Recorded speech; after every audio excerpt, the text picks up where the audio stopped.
All right, so moving on to the final, ooh, excuse me, moving on to the final segment, we're gonna pivot here to the world of wrestling, and I'll be sharing my thoughts on how I would book WrestleMania 41. So, the Royal Rumble is behind us. We're on the road to WrestleMania. We're moving forward to Vegas in April for the big show of WrestleMania 41. So, this is how I would book the card, and I will go into detail of every reason why I would book the matches that I have.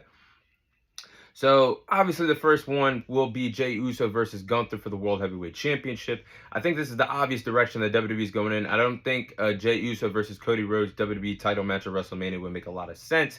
The story is there for Jey Uso to dethrone Gunther for the World Heavyweight Championship. And yes, everyone still has a sour taste in their mouth after Jey Uso won the Royal Rumble. Ladies and gentlemen, boys and girls, if you remove the legends that are still a part of WWE, Jey Uso is actually their most over star right now.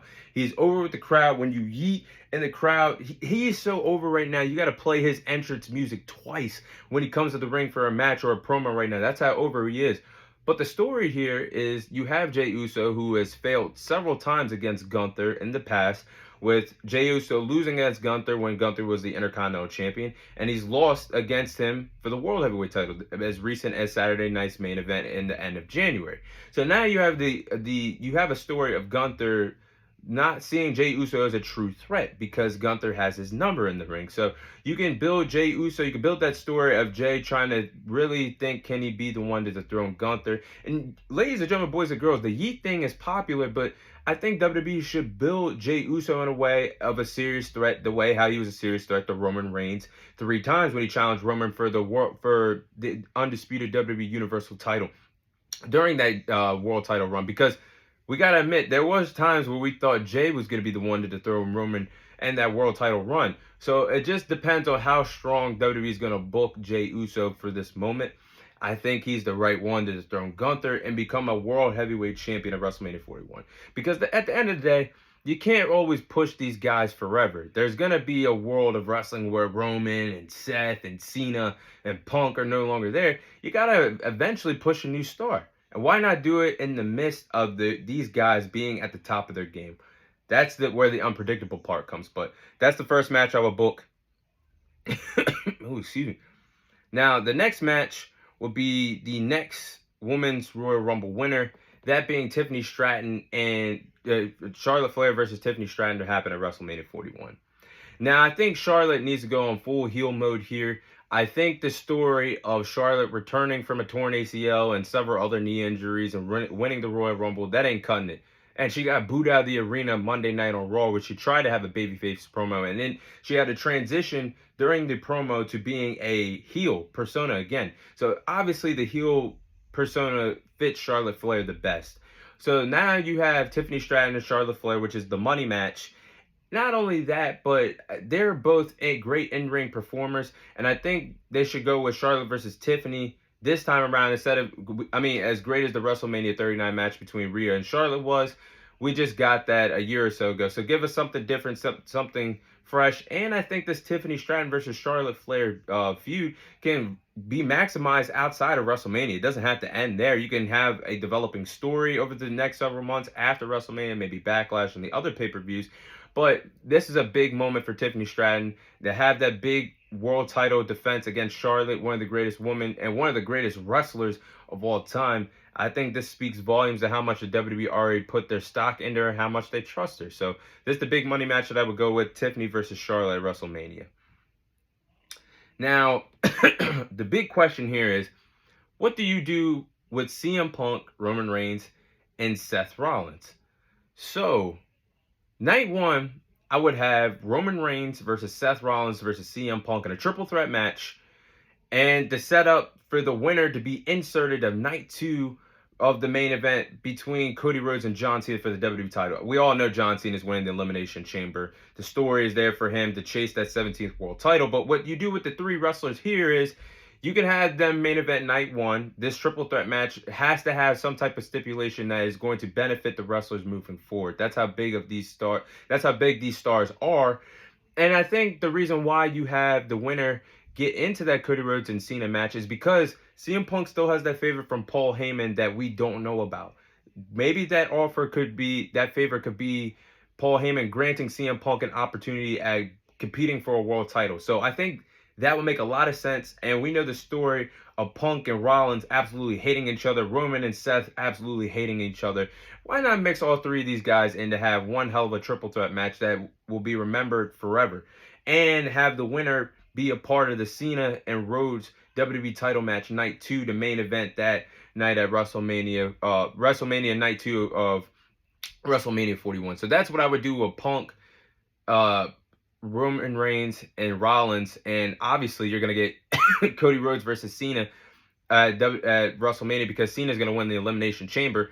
But I think that would be the best thing possible, to insert the winner of that triple threat into the WWE title scene and have them work 2 nights. I mean, we've seen top stars work 2 nights last year. Seth Rollins did, Cody Rhodes did, and Roman Reigns did. So I think that is the best scenario for what you do with those 3 respective wrestlers moving forward for the big show.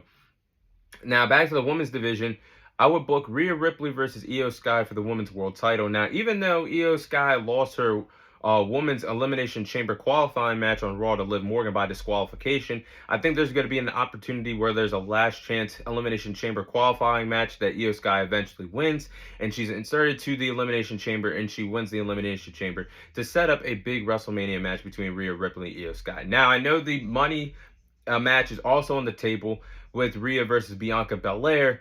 I just think that match it's going to happen eventually, but I think based off of how dominant they've been in the women's division, Rhea and Bianca, I think that deserves to be a main event slot for WrestleMania night 1 or night 2 in the future. But this year, I don't think that fits the bill because of how stacked this card could potentially be. So I would hold on to that for another year or so. But I will go in the direction of Rhea versus Io. That's something fresh, something dynamic for the Raw women's division. Something we haven't seen, actually. So I would go in that direction, and we know Rhea and Io would hit it out of the park. So especially their chemistry that they had in their NXT days, I think they would have a great match for WrestleMania 41 this year. Now, next match is Kevin Owens versus Sami Zayn. Now, Kevin Owens has been a great heel since he turned on Cody Rhodes after Cody Rhodes teamed up with the Bloodline. He took out Cody Rhodes and Randy Orton. Kevin Owens has been electrifying as a heel, a breath of fresh air. And with Kevin Owens losing the ladder match, the undisputed WWE title ladder match to Cody Rhodes at the Royal Rumble, he is spiraled out of control, and he actually attacked Sami Zayn to close out Raw after Sami Zayn lost the qualifying match to CM Punk for the Elimination Chamber. So now Kevin Owens is out of control. He's turned his back on his friend, and I think we're going to see the Kevin Owens that we wanted to for a long time come out on Sami Zayn, because Sami Zayn actually went on his word and teamed up with the Bloodline in the War Games match, the original Bloodline of Roman Reigns, the Usos, and Punk. He went back on his word after Kevin Owens and Sami Zayn were a part of taking down the original Bloodline over the years. So I think that's going to eventually come out. And the fact that Sami Zayn did not help Kevin Owens win the WWE title at the Royal Rumble. He was on the sidelines. He was right there attending to Cody Rhodes and Kevin Owens as they've been brutalized in the ladder match. But he never actually assisted Kevin Owens to win the WWE title. So that's a story to pay attention to. But we all know that Kevin Owens and Sami Zayn, they're 2 wrestling soulmates that you cannot keep away from each other for so long.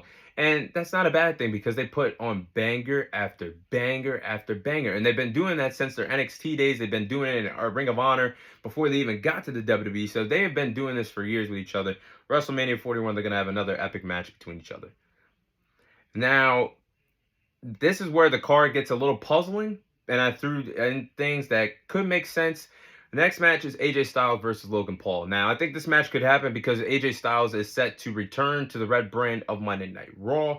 And with AJ Styles returning, I don't know if there's anybody else to have a perfect slot against Logan Paul, because both of them are on Raw now. And these are 2 entertainers that are great in the ring.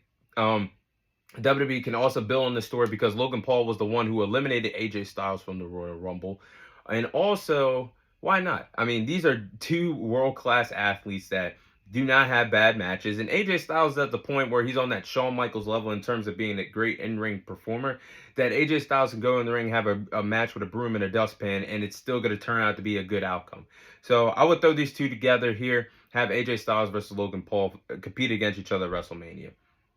And we know also that Logan Paul could be trusted at WrestleMania, because they had a great match against Seth Rollins at WrestleMania 39, and had the great triple threat match for the United States title with Randy Orton and Kevin Owens, and of course the streamer Speed being part of that match as well last year. For the women's division, I would have Lyra Valkyria versus Roxanne Perez versus Becky Lynch versus Bayley in a fatal four-way match for the women's Intercontinental title. I think that'd be a fun feud, a fun match to give the women's IC title some recognition and being important this early, as the title was just established and brought to the WWE a month ago. So you had the two up-and-coming bright stars of Live Valkyria and Roxanne Perez being a part of the match. And then you had 2 out of the 4 horsewomen, that being Becky Lynch and Bayley, being a part of the match as well. I don't see where you could go wrong here, and I think this would be a fun fatal four-way match to put together for WrestleMania 41. Now, going back to the mid-card team for the women, I would have Chelsea Green versus Piper Niven for the Women's United States Championship. Now, eventually, we know that Piper Niven is going to turn on Chelsea Green. She's no longer going to be her protector, her bodyguard, and no longer help Chelsea Green keep that Women's United States Championship. So eventually she's going to turn on her, and we could have a developing story here that Chelsea Green could view Piper Niven as dead weight, a weak link, and also bring up the fact that Piper Niven has failed in big time moments. That being the Royal Rumble Women's World Title matches in the past. And she can also throw in the story of how she carried them when they were Women's Tag Team Champions once upon a time. So the story is there. And then next, I would have the Viking Raiders versus the New Day for the World Tag Team titles. Now, the New Day story has been great ever since they turned heel on Big E. And the fact that Kofi Kingston and Xavier Woods gets booed out of arenas, they're hated by the WWE Universe. I think that's the right direction to go in, and possibly give them another world title run with the World Tag Team titles. Meanwhile, Viking Raiders and the New Day, outside of those two teams, what do we really have in the Raw Tag Team division? So I would go in that direction, but I would give the New Day the win and let them have a run with the World Tag Team titles once again.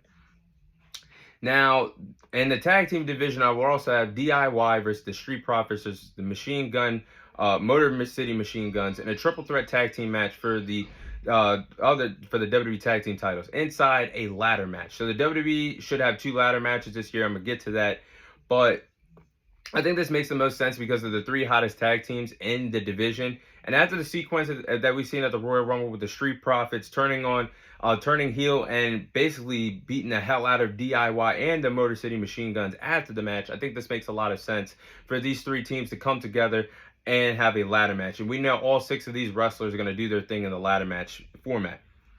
Also on the card, I would have Braun Breaker versus Sheamus for the Intercontinental title and a career versus title match. Now, for storyline purposes, I think the story is there for the WWE. Now, there's nothing else for Sheamus to do at WrestleMania.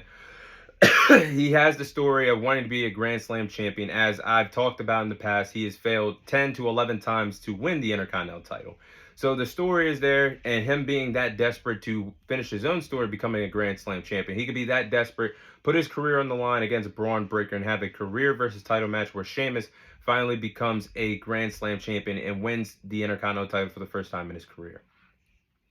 Now, next ladder match, I would have Shinsuke Nakamura versus LA Knight versus Jimmy Uso versus Jacob Fatu versus Solo Sikoa versus Carmelo Hayes versus Andrade, and a ladder match for the United States title. Now, the mid-card title on SmackDown needs to pick up steam and momentum because Shinsuke Nakamura has really not done anything with this United States title. But I think a multi-man ladder match makes a lot of sense here to let the mid-card titles shine and to give these wrestlers a slot on the card. Now next, Drew McIntyre versus Damian Priest. I think the WWE can build towards this because Drew McIntyre just joined the Blue Brand of Friday Night SmackDown, and Damian Priest was the one who eliminated him from the Royal Rumble. So seems like Punk, Rollins, and Reigns, they're going to be busy on Raw. This gives Drew McIntyre something to do for WrestleMania, to have a story against to revisit the story against Damian Priest to put him on the card. And last but not least, I would have Bianca Belair versus Naomi. Now, I think they're eventually going to lose the women's tag team titles, and I think it could come with Naomi turning her back on Bianca Belair with the footage of who really attacked Jade Cargill coming out, which that was rightfully Naomi. She could be a champion once again in the WWE. So I think she's going to turn her back on Bianca Belair slowly but surely. They'll drop the tag team titles before WrestleMania. And I think this sets up a big match between Bianca Belair and Naomi for both of these women, for something for them to do for WrestleMania. Because we know at the end of the day, tag teams either end with the wrestler going to do something else, being on a singles run, or the tag team partner turns their back on the tag team partner. So I think that's what's going to happen. But to close out, I know I have a lot of stars like Randy Orton, Rey Mysterio, Dominic Mysterio, Finn Balor, Penta, the Wyatt Six. I don't know what the WWE is going to do with these stars for WrestleMania. I mean, yeah, you could cook up a Penta versus Rey Mysterio match. I wouldn't be mad at it. But if Randy returns before WrestleMania, what do you do with him? What do you do with Dominic Mysterio? What do you do with Finn Balor? What do you do with the Wyatt Six? Because they haven't even been presented to us on television for months. So there's going to be a lot of wrestlers I feel like they're going to be without a spot for this WrestleMania 41 card. But that is all the time I have for you guys today. Thank you guys for watching. Thank you guys for listening. This is your host, Thomas Tyree, signing off. And I'll see you guys on next week's episode.